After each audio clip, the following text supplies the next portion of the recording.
La crisis del COVID-19 ha afectado a la sociedad colombiana en todos los niveles y existe una gran inquietud sobre los posibles escenarios de la pospandemia.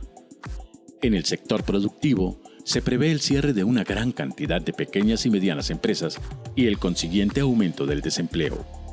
Sobre el futuro del comercio internacional también existen grandes inquietudes. El sector de la cultura no escapa a estas preocupaciones.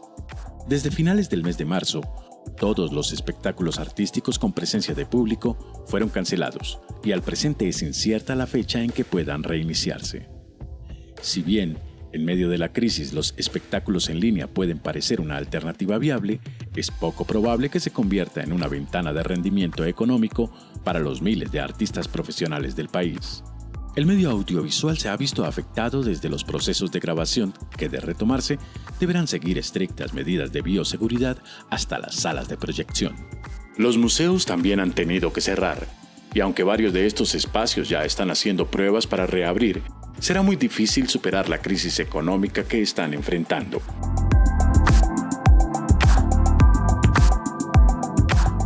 ¿Cómo ha tomado la cuarentena a estas instituciones en Colombia? Las ha tomado en un momento particularmente crítico. El Estado Nacional tiene una deuda de al menos 2 décadas de política pública de los museos. Y eso implica que en general, tanto en los museos públicos como en los museos privados, encontramos una situación muy grave, muy fuerte, muy compleja, que se ahonda mucho más profundamente en esta situación.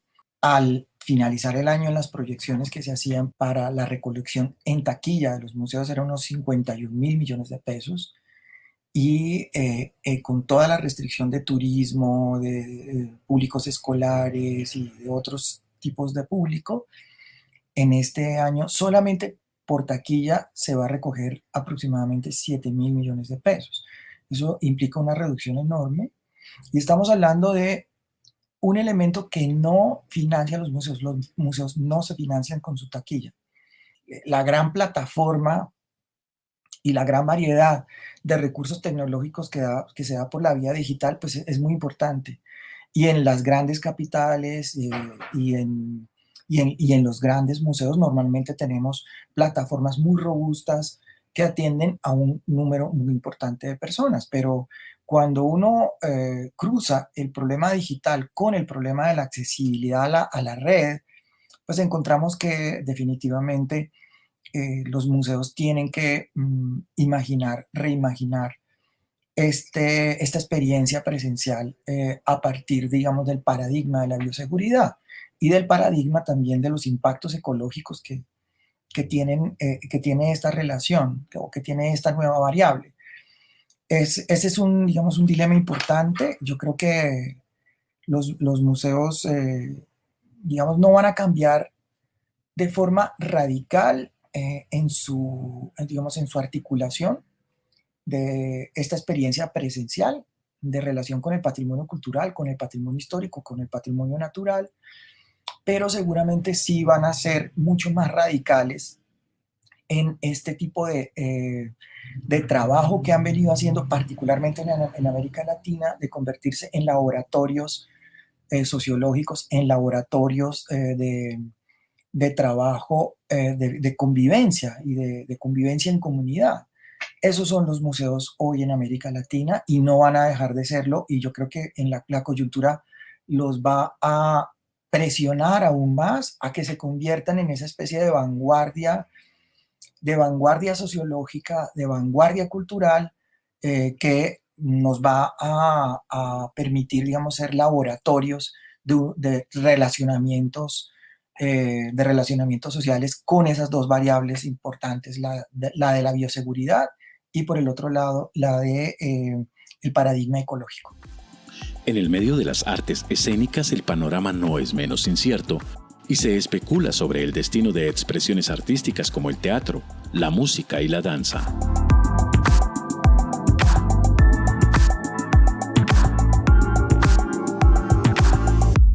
El panorama de la producción teatral y de las artes vivas en este momento en Colombia, como en todos los países donde la pandemia se ha desatado y nos ha obligado al aislamiento, pues es un panorama trágico, porque nuestro trabajo depende de la presencia. En la presencia hay un profundo sentido del lenguaje de las artes vivas, el intercambio de las energías entre el público y la escena son esenciales, como en la protesta pública, la presencia se vuelve una escuela también, ¿cierto? En las marchas. Entonces la presencia no se puede llevar adelante y eso ha provocado pues una crisis tremenda, el que no podamos encontrarnos con el público, el que no haya posibilidades de ingreso para muchos compañeros y compañeras que se hayan visto obligados a cerrar sus espacios de trabajo, sus salas, que algunas son lugares en arriendo, entonces pagar arriendo sin tener ingresos era algo imposible de llevar adelante. Entonces eso ha hecho que se cierren varios lugares. En la pospandemia, pues vamos a encontrarnos con una cantidad de proyectos que desaparecieron. Nosotros, de modo, digamos, de resistencia, de modo alternativo, acabamos de terminar el Festival de Teatro Alternativo, el FESTA, lo hemos hecho de manera virtual.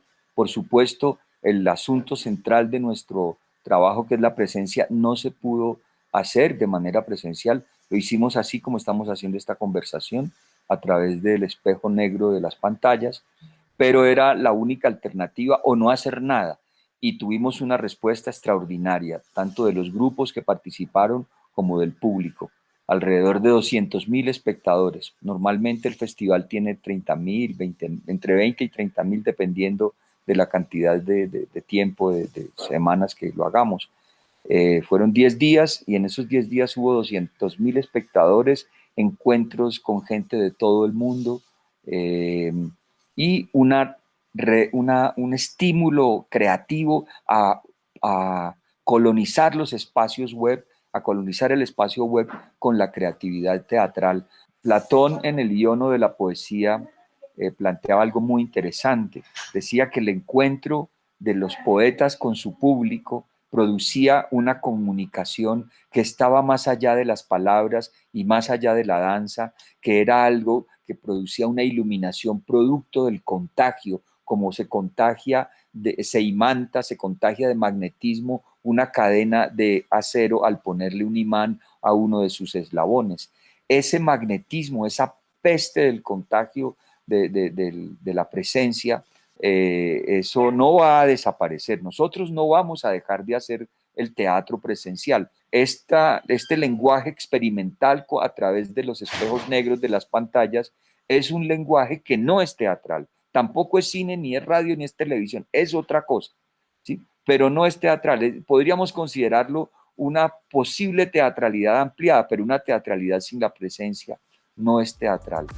Es un hecho que se aproximan meses difíciles para el sector cultural y que las dificultades producto del COVID-19 deberán afrontarse desde varios frentes. La capacidad del gremio para buscar alternativas, sumada a las políticas que se generen en el gobierno para mantener a flote las empresas culturales, definirán el futuro de nuestro universo cultural.